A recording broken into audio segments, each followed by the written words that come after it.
Hey man, welcome back to Man Time. Today's episode, I have still got this log land filled up. The other day I said that I had 6 cords of firewood cut up.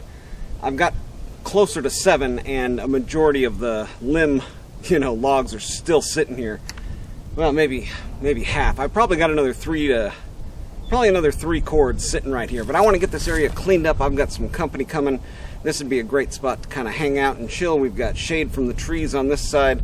Nice spot to sit, maybe with a bench along that backside and some chairs in the shade with a fire pit if it gets cold. You know what happens when you got friends over in a fire pit, right? Let's make some room for it. Welcome to Man Time.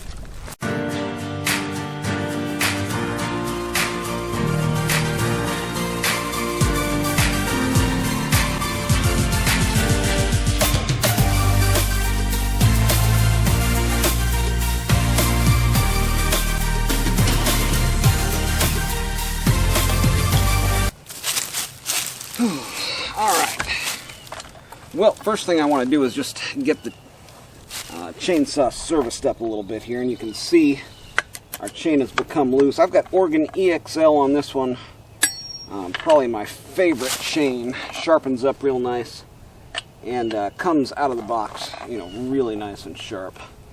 So, but yeah, our chain has become loose. I'm on exactly my second tank. So I've gone through just one tank in this thing. I just filled it.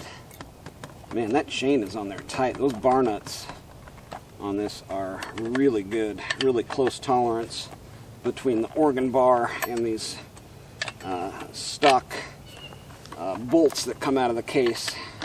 Nice thing about Husqvarna's, the bolts here are actually a press fit into the case, and they've got a big key on the back of them that have seats built into the case. So unlike the steels, my point there is, unlike the steels, you can wrench them down a little bit and don't have to worry about pulling threads out of the case. There's no threads to pull out, so that's pretty cool. Anyways, it's a nice sharp chain. That's just about as tight as I want it. I'm going to take the 194. Man, I've been loving this 194 with that timing advance on it. Having to tune them a little bit in the springtime here. The weather, the air is I guess less dense, which means more humidity, higher temperatures, and therefore requiring less fuel, more air, as opposed to the winter time. So I'm going to get some marks in these, get these saws tuned up a little bit, and then we'll see how the 372 XP from Holzfforma does the the stickers are starting to peel off of there, so if that's important to you, you might have some problems with your stickers, but most men, that's going to be the least of our worries, correct? Alright. Yeah, I was actually clearing out. Some people clued into it as I was walking around the barn here after it was built, but I said, I'm going to be setting up a range, and some people clued into it. I've got a nice one set up, probably about 300 yards at the very outset. 200 yards is pretty accessible. But yeah, I just took this saw down into the woods to cut a path, and it performed flawlessly all day and used about half a tank. Really nice.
So let's see how this fires up cold from just about running it dry that last time I ran it. And one thing, somebody was saying that they thought the wood looked a little punky. It's not. There is none of this red oak that's been either punky or dry where it might like cut a little bit easier. That's the benefit of having a ported chainsaw and a sharp chain. And I'm going to show you right here on this end piece. I'm going to cut off a chunk with that 194 and then cut off a chunk with the Holzfforma here and show you what a 40cc difference makes, and you know, having a sharp chain. And the same goes for a ported saw versus this saw.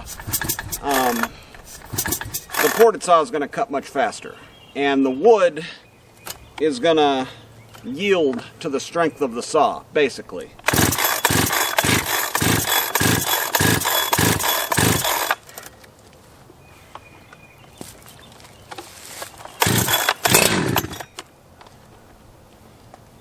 A few more than I'd like, I suppose.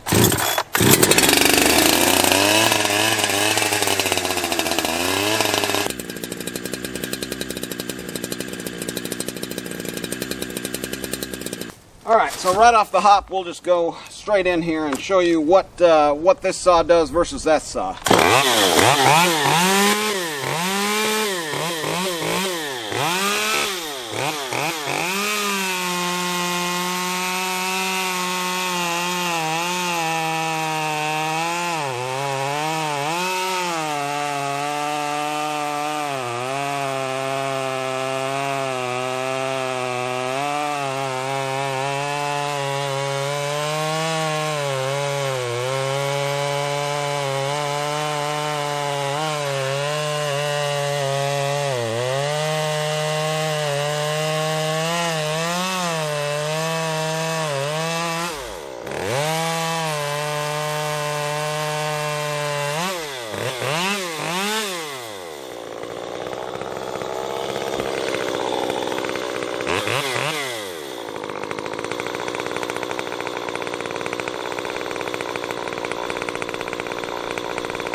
Wow. Man, that is a strong saw after doing just those couple little mods to it. So here, I mean, it's rock hard. It's still, I mean, very wet, very green, rock hard. And again, that chainsaw in its stock form, you'll never see it run through that wood that fast. And I think that's what's confusing some people, thinking like, hey, my saw is nowhere near that fast. Most of my saws have mods on them. So that one has cleaned out exhaust can and a timing advance and a freshly sharpened chain. It's able to cut through there like that, but red oak normally is not that easy to cut through. And this has, you know, it's throwing chips. There's no sawdust. It's good. That's a good saw. But your stock saw won't run through there that fast. All right. Got this one all sawdusted up. Let's see if we can move this one out of the way.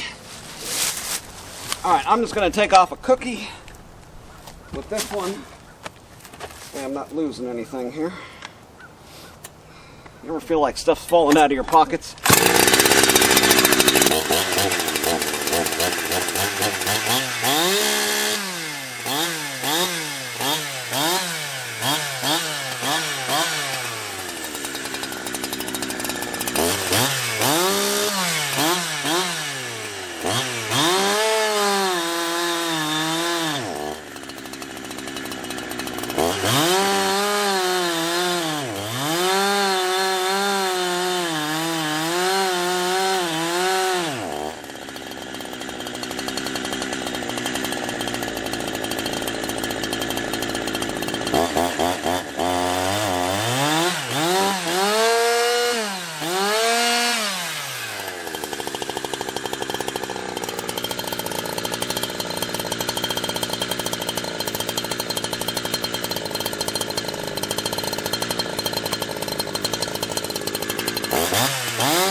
Yeah, so there you go. I mean, that's the complaint a lot of people have, you know, with the clone saws. The carbs are really finicky. That one started out nice and rich.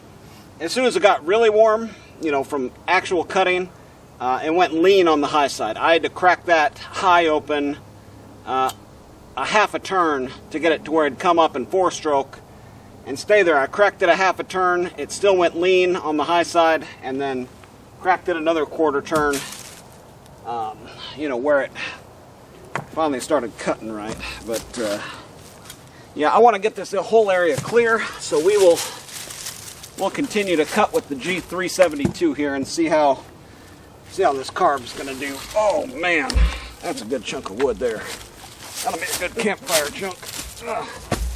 Yeah, if you missed my review on this one, it was basically just an unboxing. But I purchased this saw with my own money, broke it in properly, like everything to the book. And it's both times I've ran it now, it's had a finicky carb, but it did end up tuning, and then it stayed tuned for the rest of the day on that first full tank. So we'll see how it goes.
Well, I think today's word of the day is finicky.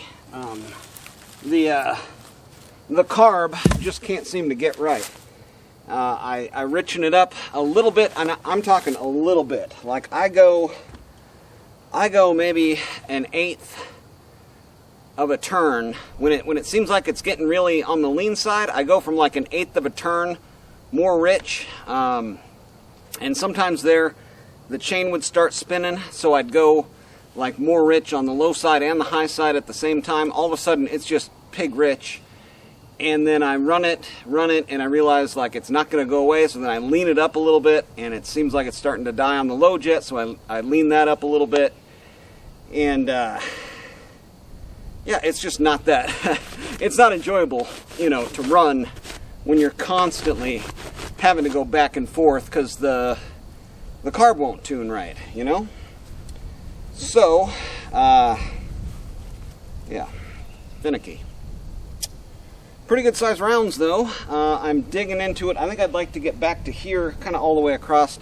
These are some big chunks. Some of those were pretty much bar buried, 24-inch. So I mean, it's got the power, you know, when it wants to.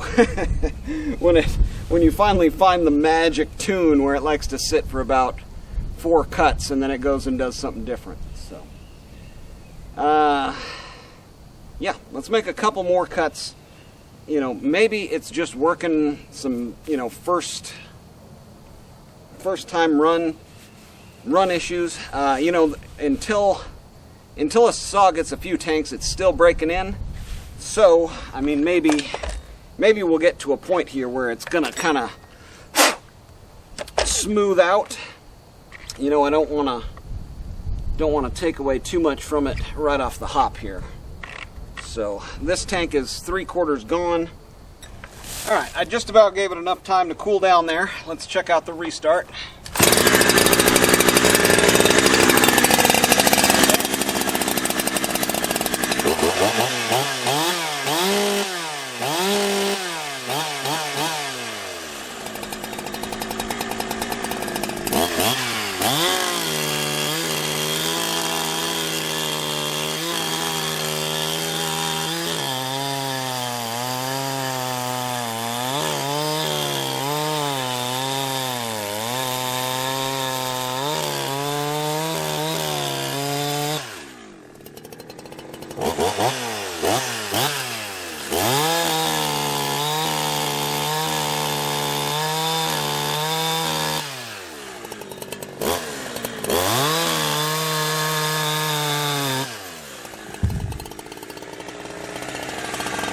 Almost destroyed my camera.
Could be out of gas there, and all of a sudden it's raining. Yeah, that's close enough to out of gas. Let's check our oil too. See what the ratio is. It seems to be oiling really well. I didn't end up having to turn it up. Looks like about half a tank to oil to a full tank of gas. But I can't get the... Let's fill it up and keep going. All right. Well, I found some gloves, so at least I'll be able to move these logs a little bit easier. This is big heavy wood here. Okay, so the Holzfforma G372. Couple thoughts, real quick. I filled up with fuel and oil there. It is oiling really nice. You can tell from the chain here, it's got that oil kind of flowing through it. You can see it there. Chain's cutting really good. The carb, not good. And so there's two things, right? They've been making these Holzfforma saws now for like 10 plus years. You'd think they'd have the carbs figured out by now. So, assuming that they're not completely incompetent and they can actually put a decent carb on there and figure out how to make a good carb, maybe it got some trash in it from the manufacturing process. So, on the next video, you're probably going to see me digging into this carb and seeing if it doesn't have something, you know, in there that's causing this sporadic running. But let's continue through this tank, working back, and yeah, should be pretty. It's pretty well cooled down. We had a little rainstorm blow through.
Alright, so right there, I'm calling it a day for this saw. It's just not running right. Right there I opened it 3/4 of a turn before it started getting rich.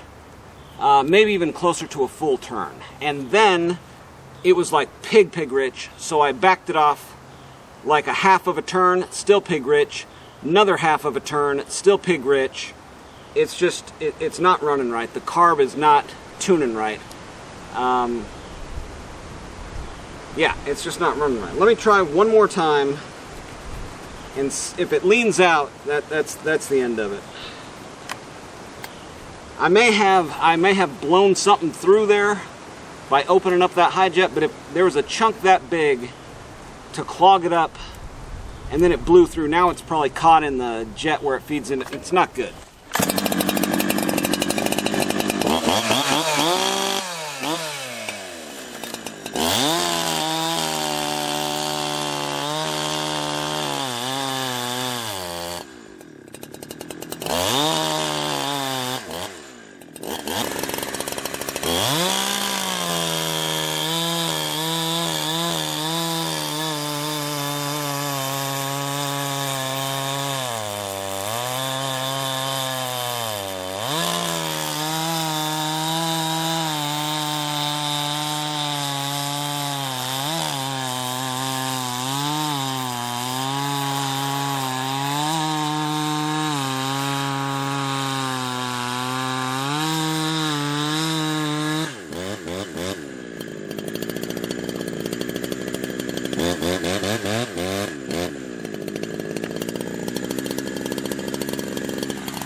Alright, man. Well, I'm done messing with it.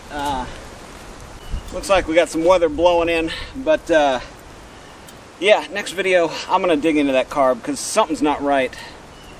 And it may just be a bad carb, or it may be assembled wrong, or there may be trash in it. I just don't know. So that'll be the next episode. Make sure you subscribe for that. Give a thumbs up if you like this type of stuff. But whatever you do, get out there, have you some man time too.